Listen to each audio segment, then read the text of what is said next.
Gabon eta ongi etorri zeintzuk dira zure eskubideak lehiaketara. Ona hemen lehenengo galdera, Josebarentzat, Gorliztarra, 57 urte, karterua.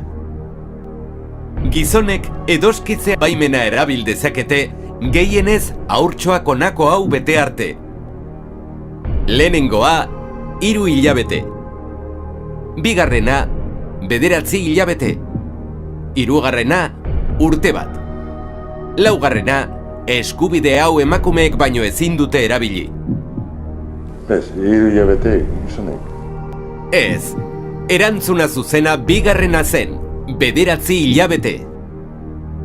Bigarren galdera, Doltzarentzat, Gernikarra, 37 urte, administraritzan egiten du lan. Hitzarmen kolektiboak, familiar loko eta norberaren bizitza uztartzeko lan ordutegia egokitzea aurrikusten ezpadu, langileak ezin du eskubide hau erabili? Lehenengoa, ez, langilea eta enpresariaren adostasunaz hitzar daiteke. Bigarrena, ez, hitzarmenean ez badago. Hirugarrena, inork ez dauka eskubide hau. Eta laugarrena, hitzarmena legez kontrakoa da. Bigarrena. Ez, erantzun zuzena lehenengoa da. Ez, langilea eta enpresariaren adostasunaz hitzar daiteke. Hirugarren partaidea.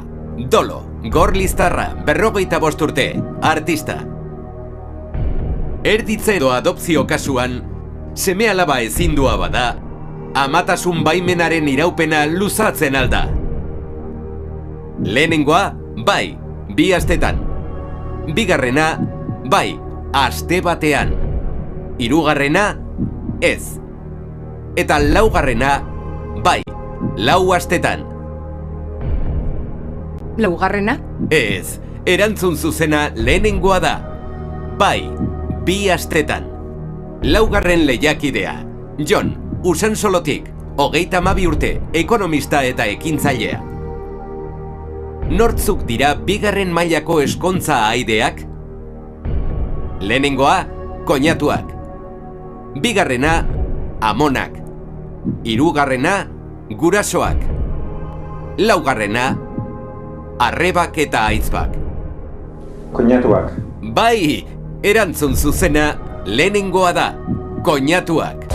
Eta hemen bukatzen da, zeintzuk dira zure eskubideak saioaren gaurko emaitza. Mil esker zuen arretagatik.